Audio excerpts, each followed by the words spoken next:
I'd like to welcome everybody to this webinar. It's the academic series of seminars for the Digit Lab, and we're delighted that we have Jim Spohrer joining us today. So what I'd like to do is just give a quick 1-minute introduction to the Digit Lab, and then I'll hand over to Roger, who'll take us on from there. So thank you very much for joining. The Digit Lab is a next stage digital economy research center, and it's applying its research activities to large established organizations as they look to transition towards the greater use and adoption of digital technologies and the implications of that on their processes, on their people, and on the way in which they're addressing the needs of their clients. So we've been starting this project about a year ago. It's a 5-year program. We're in the early stages of scoping out some of the research questions. We're focused on several key research challenges. And I'm going to invite you to take part and join with us in that by going to digit.ac.uk, and you'll find details of the project. You'll find an overview of the challenges that we're facing, and you'll find a lot more about some of the research work we've already kicked off and some invitations for you to join us in taking part in that activity. Whether you're an early career researcher, an experienced researcher, or a practitioner from industry, we'd love to get you involved. We've got lots of opportunities to do that. So I invite you again to join us at digit.ac.uk and take part in that. But today we're focused on a series of research seminars that we host on a monthly basis, more or less. And today's seminar is from Jim Spohrer. And to introduce Jim, I'm going to hand you over to Roger Moll. Thanks, Roger. All right, thanks, Alan. Good afternoon, everybody. It's really my pleasure to introduce my friend, Jim Spohrer. Jim and I last week were walking and hiking in California, and we had a great time together. Jim really is the founder of Service Science. I know he will say, that it was him and Paul Maglio, they were the real people who initiated Service Science. And this is what Jim's going to be talking about, the whole development of Service Science. This is someone who has spent their entire life straddling, if you like, the space between academia and industry. Although he worked all his life in industry, someone who's worked in both spaces and fulfills that, that tremendously difficult challenge to be able to work in both spaces. And I think that's reflected in the fact, Jim, I was looking up today, you have 4 papers with over 1,000 citations. Yeah, and an I-10 index of 119. There's going to be a lot of people in this call going to be thinking, wow, those are enormous numbers. But really, it's testament to the work that you've done in Service Science. So we're looking forward to hearing about the developments and the way you think the future work can be changing, in the next, 5-10 years. So over to you, Jim. Hey, thank you, Roger. And, we're in this pandemic time and people aren't getting together as much as they used to. So I really have to hand it to you. You did a great job of coming out and visiting me here in Silicon Valley. We had a great hike. We had a chance to talk a lot about the Digit Lab, which is a fantastically interesting initiative going on there in the UK. And I think, as we think about digital transformation and these accelerators today, it was just great to have an opportunity to talk to you about service science and future of AI and lots of other topics. And I think we got to see some of the beautiful scenery here in California as well. Let's dive right in. And I also want to thank Alan Brown for a nice prep call. Thanks, Alan. So I'm going to just dive right in. I do have a lot of material on this first slide just because I like people to be able to contact me. If you're not connected to me on LinkedIn, please send me a LinkedIn invite. Let's get connected. I'm on a bunch of Slack channels, Twitter. You can contact me here. And for those who want to use any of these slides, I've got quite a few slides. Some I'll use, some I won't use. I always upload my presentation to slideshare.net/Spohrer. So go ahead and download the slides, use them as you'd like if they're useful to you. So I think you've probably all read the abstract, but I just usually throw it in as a second slide. So people who haven't read it get it. This is today's talk on one slide. So I'm going to give you a mini version of the whole talk right here with this one slide. And I can't help but throw in a shameless plug for a book that will be available. I think the publisher sent me a note saying it'll be available September 19th is the target date for this book hitting the shelf. It's called Service in the AI Era, Science, Logic, and Architecture Perspectives. And it's, I think it's a pretty good, concise book that's a summary of the talk I'm going to be able to give you today. It was written by myself and Paul Maglio, one of the co-creators of Service Science at IBM. Paul worked with me at IBM for years. Steve Vargo, who some of you who know a lot about the service research community. Steve is no stranger to you in service dominant logic, and Marcus Varg, who is our good colleague who's been developing service dominant architecture. So anyway, I think understanding service, of course, is the key thing. It's the central concept. I think in this book, we call it the Kevin Bacon of concepts, because everything connects to service, everything in human society. And what we've seen is that, service as we define it in service dominant logic and in service science is the application of resources. Probably the most important resource from a human perspective is knowledge, human civilization perspective is knowledge for the benefit of another. And it really is, oops, I better go back here. It really is the fundamental concept, I think, that will tie everything together today. Now, the pandemic has accelerated the digital transformation of business and society. And it's very interesting. If you haven't gone out to Google or your favorite search engine and typed in pandemic accelerated, go out and do it, because there's like 10 million hits that come up about the pandemic accelerating the digital transformation of business and society. And we're going to explore a little bit about why it has done that. But there's an amazing consensus in the world that it has done that. So I think it's a nice example of how some things that aren't pleasant or planned for or in any way,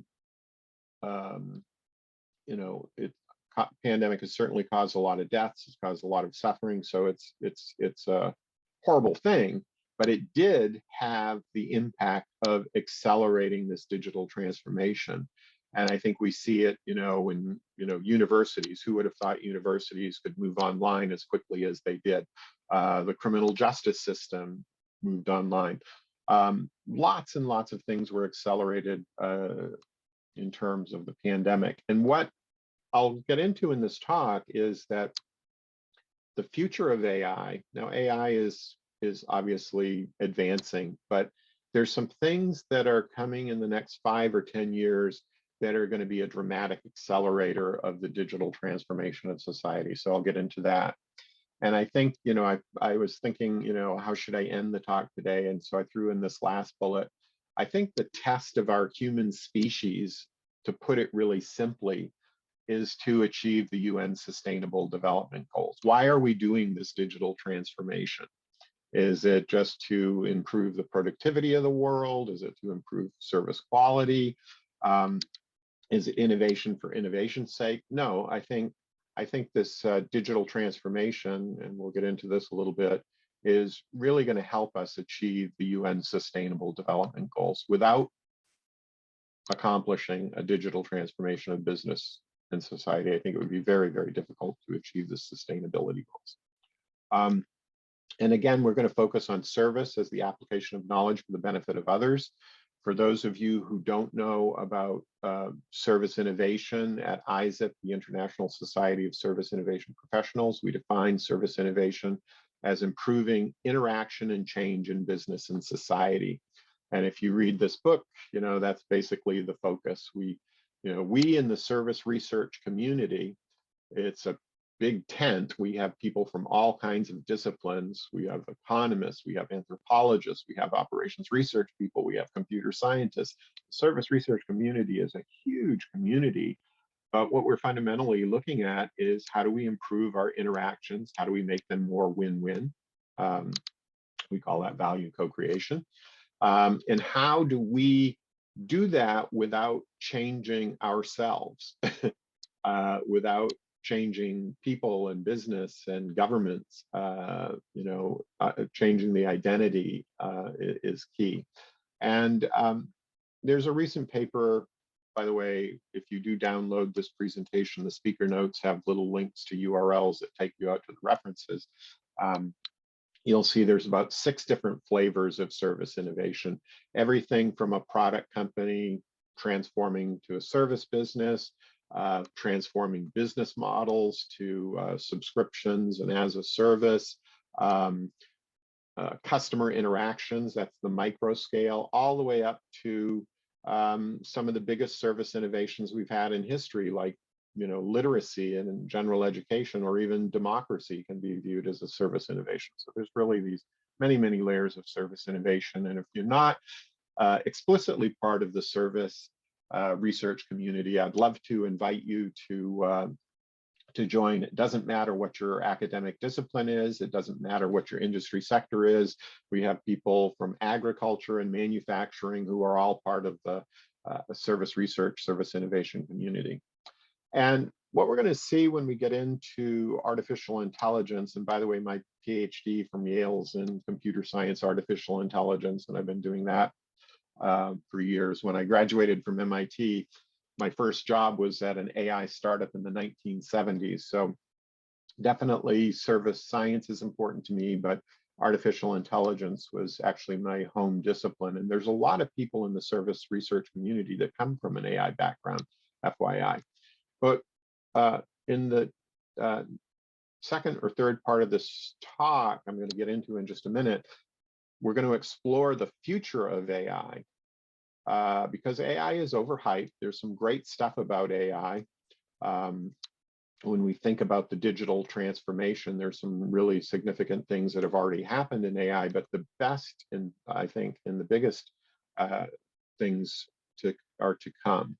And what we're going to see is, just to put it very bluntly, this concept of a digital twin, which is just starting to really be, I think, a major force in the world in terms of predictive maintenance of equipment.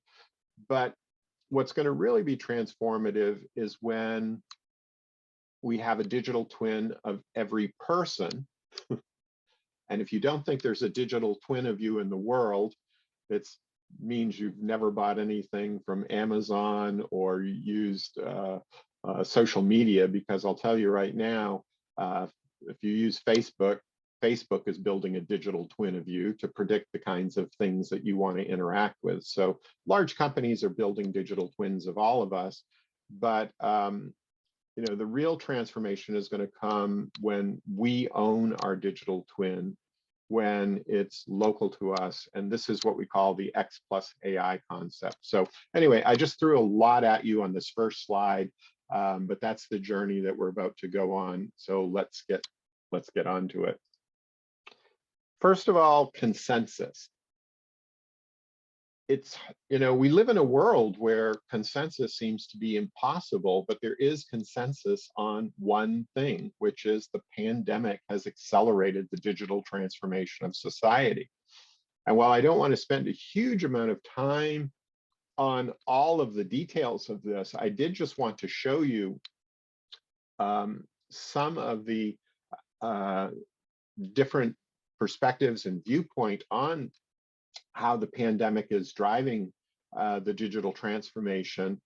This slide is about digital transformation of the public sector. And again, if you download the presentation, I've got URL links so you can go out and see the sources on all of this.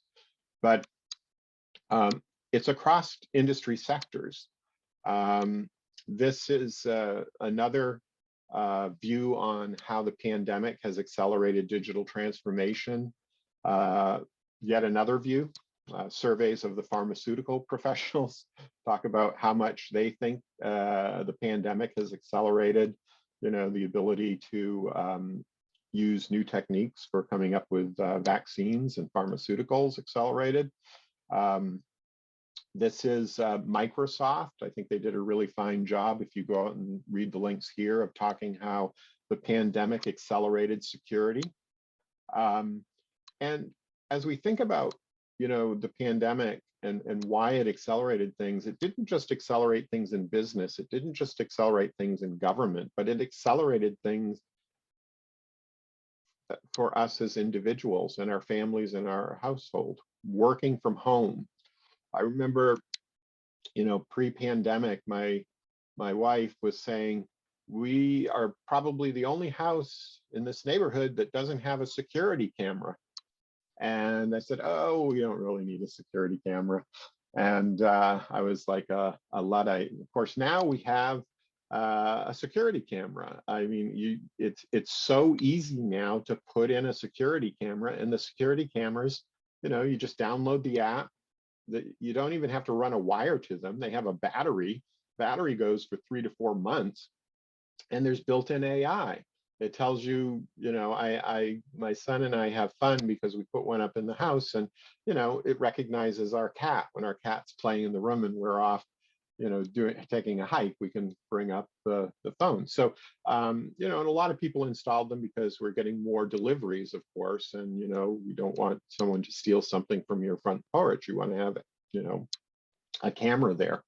So my point is simply that this acceleration is because we're changing locally as individuals in our home. Zoom has integrated AI to do speech recognition. So all of these things that were, AI for pattern recognition, AI for speech recognition, all these things that were available but weren't really put into use. Now we see the pandemic has really accelerated the adoption of so many things at so many different levels. KPMG also agrees. IBM, of course, agrees. And so I want to just put in a plug, and this is going to certainly be an IBM perspective on things. Before it was called digital transformation, at IBM, we called it Smarter Planet.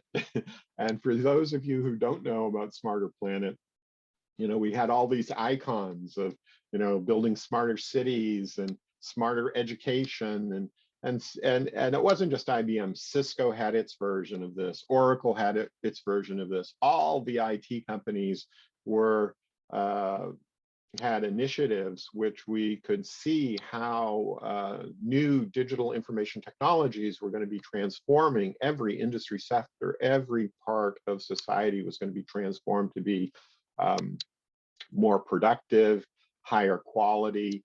But anyway, I just thought it was an important little historical footnote that if you look at all these initiatives from the 2000s, most of these initiatives were in the 2000s, how similar they really are to a lot of these UN sustainability goals. I mean, UN sustainability goals, I think, is a little bit more diverse and inclusive, but certainly before there was digital transformation, there was this concept of Smarter Planet.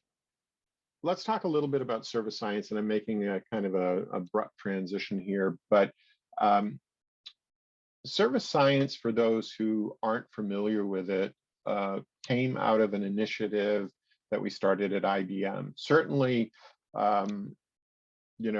we at IBM saw in the early 2000s, the bulk of our revenue was coming from our service business. And IBM Research, Paul Horn, who was the head of research, said, look, we've got to get as good at service innovation as we are at software, hardware, all of these other types of innovations. So there was a driving force to try to get better at service innovation. And we knew service innovation was very broad. We saw service marketing, we saw service operations, we saw all of these different disciplines. And I got a few slides here. I'll show you some of the ways we looked at all of this. But at the end of the day, what service science is it really looks at the world as an ecology, a population of entities, individuals. We as individuals give and get service, businesses give and get service, governments give and get service. So we see this ecology of all of these different types of entities.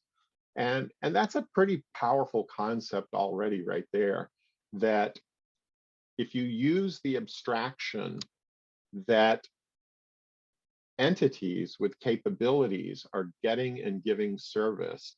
That's the powerful thing about this notion of service as the application of resources for the benefit of another.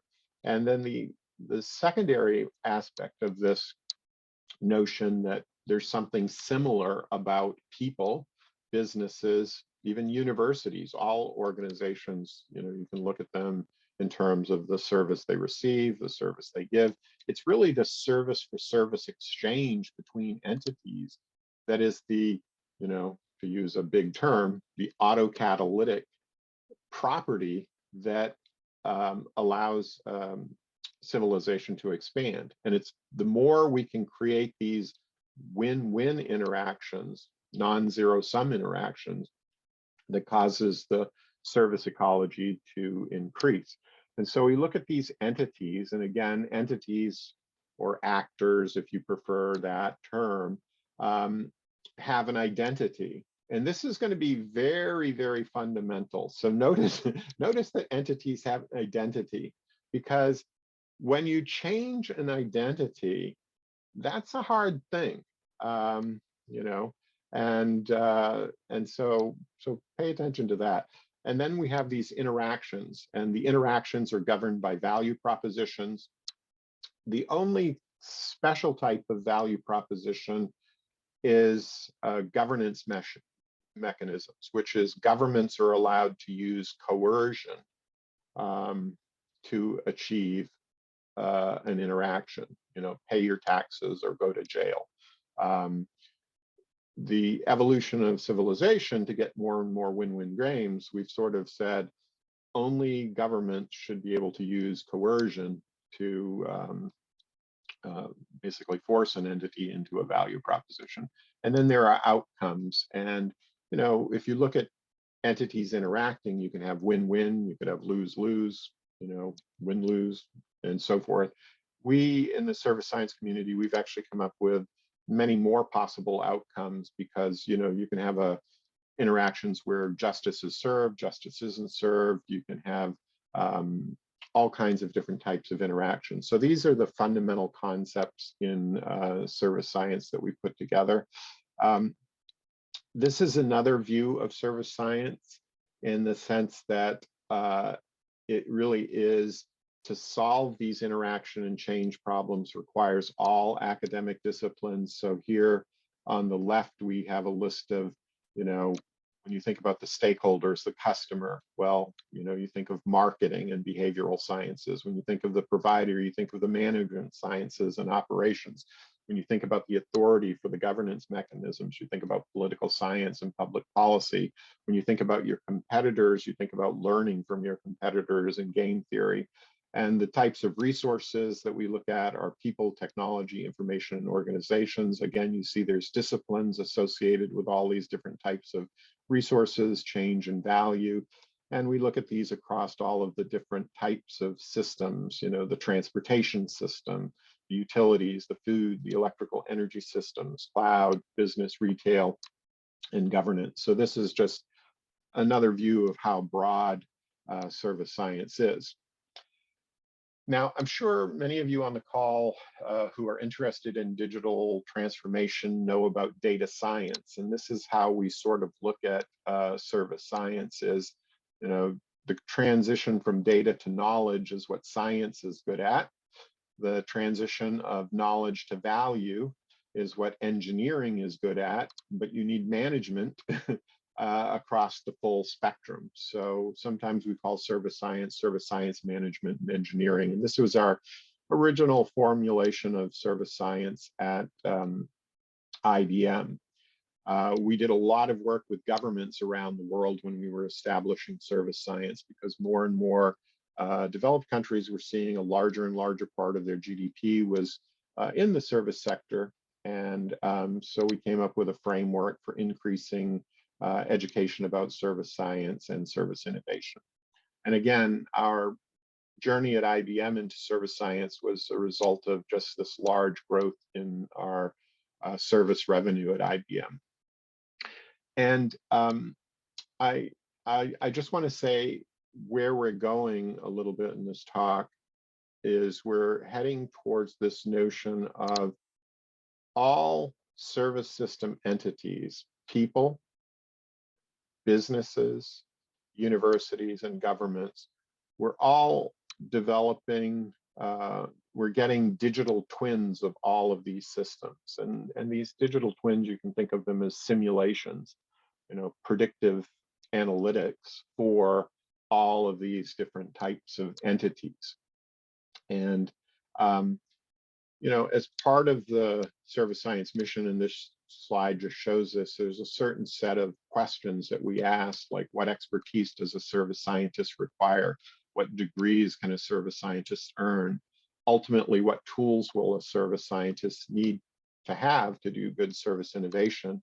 And finally, ultimately, what purpose should a service science focus on? How to invest wisely to achieve those goals? And as we were looking at the evolution of different countries, we could see the growth of the service sector. These are some of the early slides that we used to look at the growth of the service sector in different countries around the world. We also, as we were trying to establish service science, we looked at the different disciplines. A lot of people think of disciplines as these things that have been there forever. No. Computer science, for example, started in the 1940s. IBM helped start that. We started plotting all of the different academic disciplines, and what we noticed is the more modern disciplines, things like service science, computational economics, service operations, a lot of the different service disciplines, information systems, we noticed that they were combining technology, business, and social organizational. And a lot of the earlier disciplines were more pure, just studying, individual aspects, individual resources. So we noticed this interesting convergence, and we still see this towards transdisciplinarity. We looked at the different types of employees we had at IBM, and we came up with this notion that a good service scientist should be T-shaped. They should be deep in one discipline. It didn't matter which one it was, but they should have breadth. They should have communication ability across many different academic disciplines. And we were really trying to set a set of really challenging goals for us in the service science community.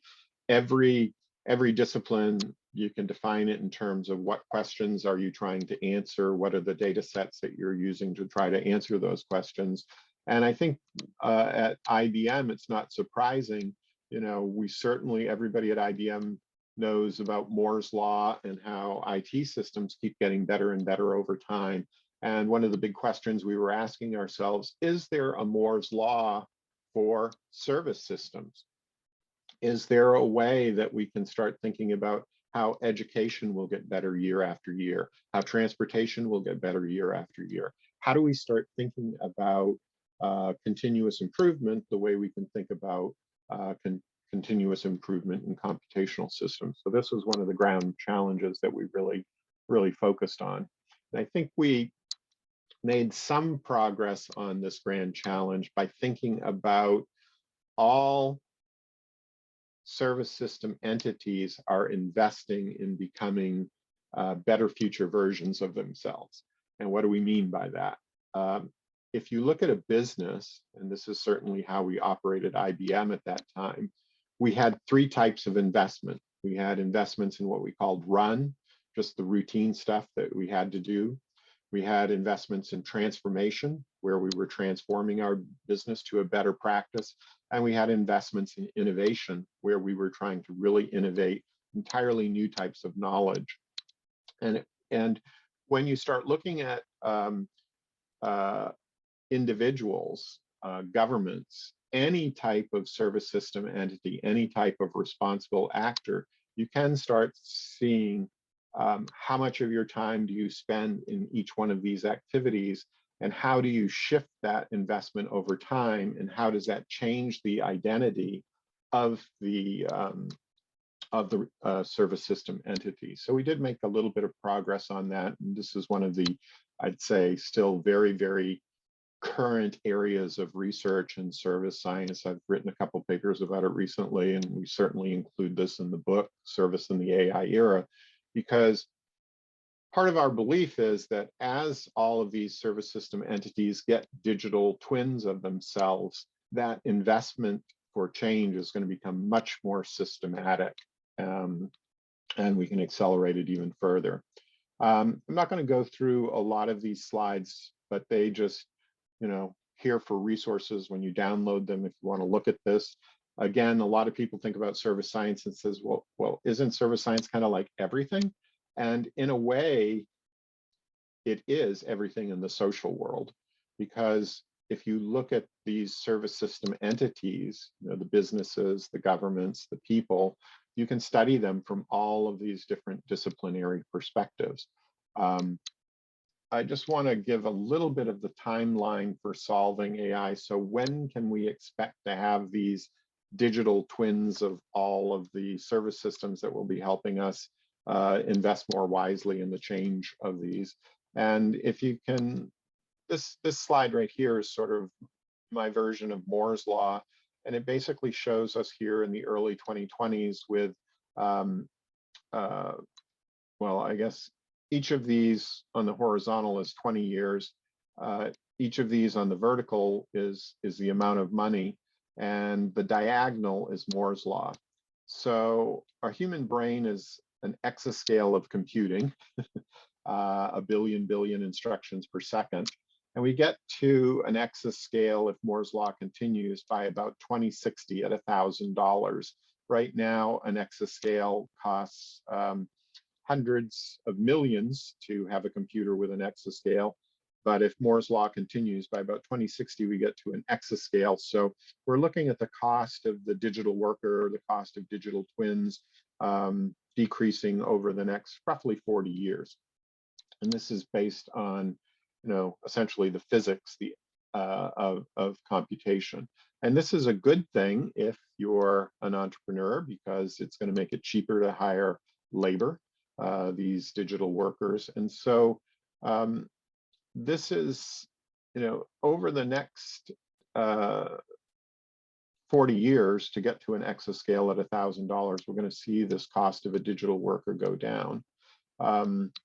We also look at leaderboard benchmarks for different capabilities, and it's pretty clear that by the roughly 2032, 10 years from now, people should be in possession of digital twins of themselves. And this is going to be really the huge accelerator that we're going to start seeing from artificial intelligence. I'm going to try to get to the Q&A part of this talk by skipping a bunch of slides. And I'll just try to wrap up here shortly. This is a good slide, I think, to show where we're transitioning to in terms of identity and change of individuals. If you, go back to your parents' and grandparents' era, going to college, becoming deep in a single discipline would probably carry you through your life.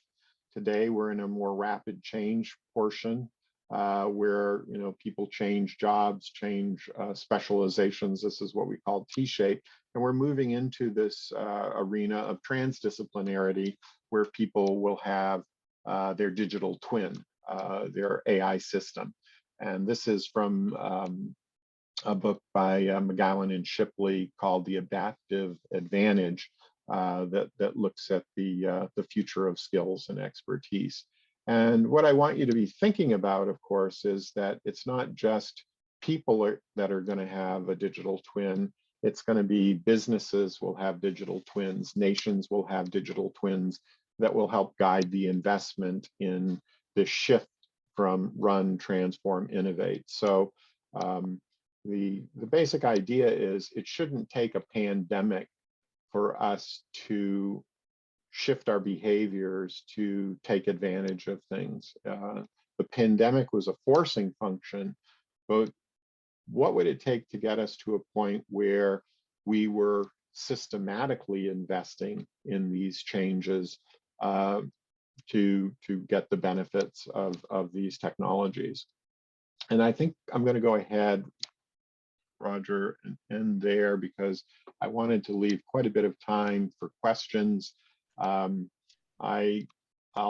got a lot more slides that I can dive into if there's no questions, but I wanted to just leave a big amount of time to see what people might want to talk about. So I'm looking at the chat right now. So Jim, while you're looking at the chat, I was just thinking of one or two things that you might talk about that will help explore this with people. Okay. So one of the things you said to me last week, which I thought was interesting, was that the whole service dominant logic and the whole service science community are thinking of bigger and bigger systems and bigger win-wins. Right. Would you like to just, elucidate that a little bit so that people get a sense of, because this is such a big topic, and it's just a sense of where you think that's going, these bigger win-wins? Yeah, let me, okay, I'm still going to monitor the chat. So if anybody has No, questions, I'll monitor the please. chat, I promise, I'll monitor the chat. Okay. I'll just keep this slide up here as a good one. Yeah, I think, the UN Sustainable Development Goals are a good place to look for these bigger win-wins. So for example, the first UN sustainability goal is end poverty. Yeah. So how would we realistically go about ending poverty? And that's a bigger kind of thing to go after, right? And in fact, all of the UN Sustainable Development Goals are, I think, bigger things to go after. And how do we go after them from a service science perspective? I guess is a good question. I think the first thing that we have to do when we look at an issue like poverty is look at the service systems that create what MIT and others, there's starting to be quite a literature on poverty traps. What is it that traps people into a poverty situation? And I think, Roger, as we were talking on the hike, we were talking about, retirement a little bit, because I had recently retired, and how you get to a point, if you've invested properly, there comes a point where you're earning more from your investments than you are from the labor of your brain or your physical labor at work. And for a lot of people caught in poverty traps, they have no investments. And why is that?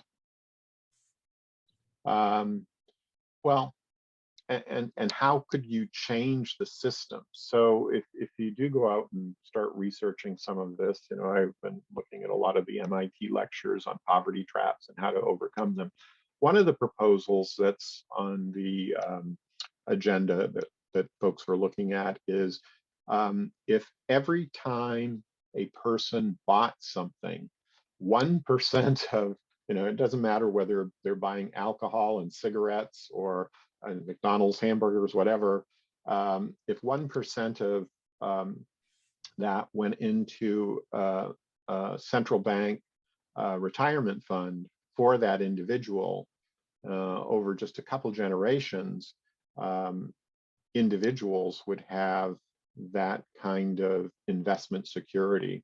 And if an individual is looking at their smartphone, I can't touch it because it's for their retirement, but at some point they're going to see that, oh my gosh, I earned more from my investments today than I did from going to work, whatever their job might be. If it's a job that doesn't pay very well or is intermittent, they're going to see that. And then that becomes an opportunity for a learning moment about what skills would they need in order to have it be that their labor has greater value than they're getting from their retirement.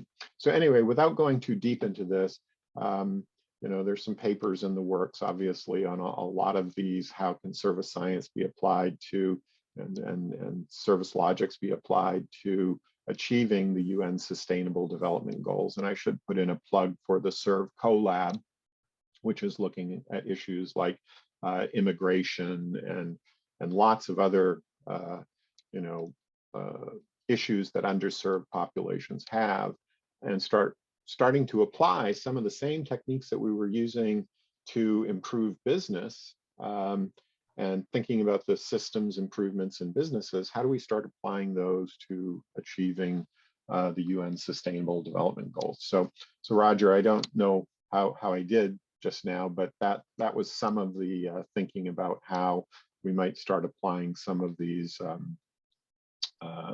looking at the systems in order to achieve high level goals. them. I would love to ask you some more, but there are a lot of questions appearing. So I'm going to ask you a first one, and I'll maybe come back on that in a minute, Jim, myself. But so Charlie asks about the impact of things like the pandemic, inflation, and the Great Resignation, which appears to be a phenomenon both in the US and the UK. How has that, in your view, affected a company's tolerance for risk, and how that might affect the adoption of digital technology? Yeah, I think, again, I'm one of these people that reads a lot. So typically my answers are go read this or go see these MIT things on poverty traps. But I think, there's several things that are going on in the world that we lack clarity about. And I think, economics and inflation are one of those issues where there's different ways to look at it. And it's kind of like, again, this pandemic, obviously it's a horrible thing, but it accelerated change. And sometimes, when you look at inflation, there's this notion that quantitative easing, it was the cause of the inflation. And for folks that don't know what quantitative easing is, it's just printing money. But I think there's a better analysis of that in the book that's coming out by my colleague Martin Fleming, who was the chief economist at IBM till he retired about a year ago, where what we're really seeing in a lot of these situations is there's been a big gap in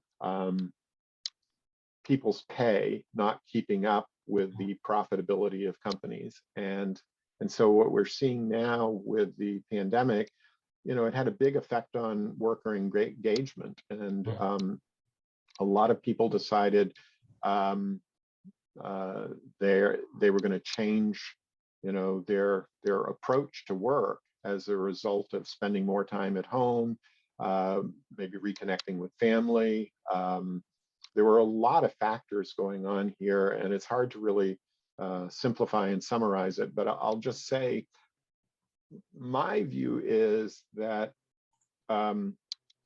inflation isn't so much shouldn't be looked at as just this, quantitative easing caused the inflation. I think that's way overly simplistic. I think there's a lot more factors that we have to understand, including this concept of technological deflation, where things have actually can get cheaper, right? If you look at your smartphone and think about how many people have a smartphone, and remember the record player, remember the cameras, remember the one smartphone replaces so many other devices. And so if you really, there's a YouTube series and a book called The Atom by Kartik Gada. He's a colleague of mine out here in Silicon Valley. I like his analysis. It's much more of a service science analysis. It looks at the systems and their interactions and how they're changing. And I do think that we have to unlearn some things to put it bluntly. We have kind of we don't have enough of a holistic view of all of these systems and how they're interacting. And we don't have enough of an analysis. And I do believe we're going to get this analysis once we have digital twins of all these systems, and we can do better simulations, and we can start understanding the activity of systems in terms of, run, transform, and innovate. I think that level of understanding is coming. We're getting there, as we get more T-shaped people, as we get more people taking a systems perspective, as we get better digital twins of these systems. I'll just end by saying, if you haven't seen the NVIDIA keynote by Jensen Huang, the CEO of NVIDIA, it's like an hour-long keynote. I think it was actually an hour and 20 minutes. But if you go out and watch that keynote carefully and see the work that's happening on the digital twin of planet Earth that they're creating, and the digital twins, the digital twin of Jensen Huang, the CEO, they're creating an avatar digital twin of their CEO. Once you see the potential of having digital twins of these complex systems and how they interact, we will be able to start learning how to invest in systematic change in a more win-win way. And that's really all service science is about, is understanding how responsible entities invest in becoming better future versions of themselves, more productive, higher quality service interactions, more sustainable service innovations, more resilient. And it is not a single discipline in the traditional sense. It's a transdiscipline. It requires economics. It requires, operations. It requires marketing. It requires all of the disciplines to work together. So it's a different thing, but I think we're getting close to the point where we will be able to make these better investments. I'll stop there and see if yeah, we've got a couple of questions on T-shaped skills, which I know that you've had conferences on and are pretty passionate about. So I'm just going to try and summarize them. So one is asking about T-shaped skills in leadership, skill sets at the senior level, and what do they look like? And another is asking, are there particular disciplines that are essential? What's like at the center of the cross of that slide? So yeah. Yeah, I think when we did that analysis, which was 20 years ago, I think information systems was the closest existing discipline there. But I'd say nowadays data science is pretty close in the middle there. Right. And even AI, and this comes out in this book, I'm doing the shameless plug for the book that comes out in September by keeping it up on the screen. But the AI, when I was studying AI back in the day, nobody was talking about ethical AI. Nobody was talking about, well, there were a few people, but they were kind of on the fringe. It was like, oh, AI is so hard. Technically, we're just working on the technical stuff. Now, everybody's talking about bias mitigation and trustworthy AI. And I think that puts AI and data science getting closer to that transdisciplinary center. I think that financial literacy, learning to invest, is also an important skill that, just like we don't teach civics as well as we should, financial literacy is something that's not taught very well. And I think this is, anyway, I'll just say it doesn't matter where you're deep, but it does matter that you're deep somewhere to be T-shaped, and that you cultivate this ability to look at different disciplines, to look at different industry sectors, not to just go into your narrow, I'm a marketing person and I focus on retail. I'm a computer scientist and I focus on healthcare. No, we're all part of these complex interconnected systems. And if we don't get our education systems to a higher level of thinking about these interconnections, it's going to be problematic. Now, the good news is, I mean, that's really hard to do, to think, to become more aware of all these systems and disciplines and how they interact and how investment and change is happening. It's a very, very complex thing that I think we're all of us in the service science community are more students than we are grand masters. I don't think, nobody fully understands it, but we do understand this. We understand that we're missing a tool. Every time we've been able to make a leap forward, whether it's the steam engine or the computer, or, we get a new tool that helps us get to the next level. And I think what we're on the verge of with AI, digital twin technology, and digital twins of each of us, which again, the social media companies are building because they want to sell us stuff and push stuff into our attention. Once we get these tools, and if you look at complexity economics, I like the work of Brian Arthur, I like the work of Cesar Hidalgo. Cesar Hidalgo, for example, he's coming up with a way of representing knowledge. I mean, AI is all about representing knowledge in neural networks, but he's coming up with a way of representing that for cities and for countries. And as we start getting the right tools in place, then it's going to be a lot easier for more of us to start looking at how to make these investments to change the identity of systems. Wouldn't it be great if to take a very concrete example, there's been a lot published on how social media increases revenue by increasing conflict, right? Yeah. By making people angry, you're getting more, energy, more attention. But is that really a good thing? Well, it could be if we knew how to take conflict and turn it into consensus. If we could start using, technology, digital twin technology, AI technology, to help us become more T-shaped, to help us start seeing how to use conflict translated into consensus on investment, that could be really, really good. So I do think we're missing the tool. It's easy to say we're going to get it, in the next 10 and 20 years. But I am very optimistic that we're on the right trajectory, and that I think every discipline has to start thinking more in a transdisciplinary way. And I see it. I see systems engineering and economics trying to connect. I even see law. There's people in the legal profession that are trying to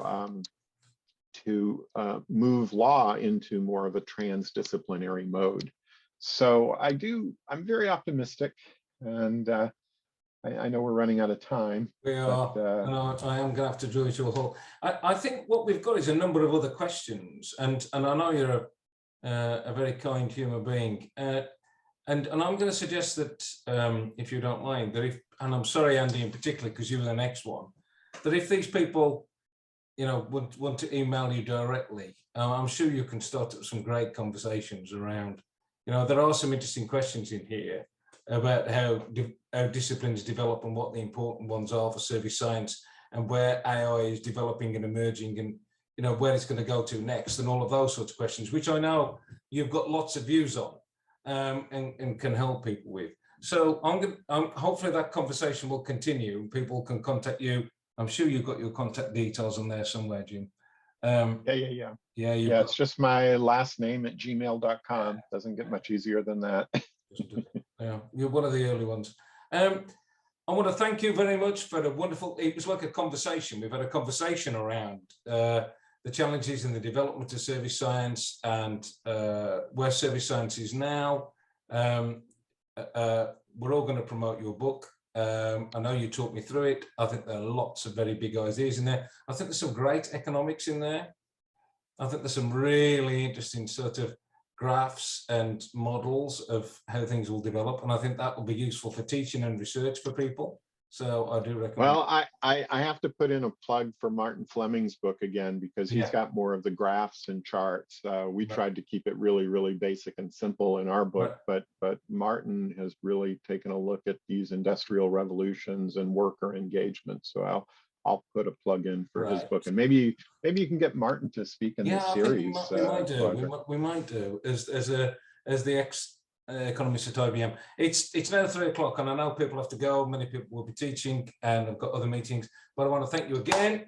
Thank you, Jim. We really appreciate it. You know, it's very early in the morning. Just to say to people, we've got one more talk before the summer on the 22nd of June. So put a date in your diary, the 22nd of June. We've got Jean Enough from the Oxford Internet Institute, who's going to be talking about her new book, which is about industry development. So she's interested in taking a number of perspectives on industry development. So I thank you again, Jim. I appreciate your time, and hopefully the conversation will continue. So thank you very much, folks. Cheerio. Cheerio.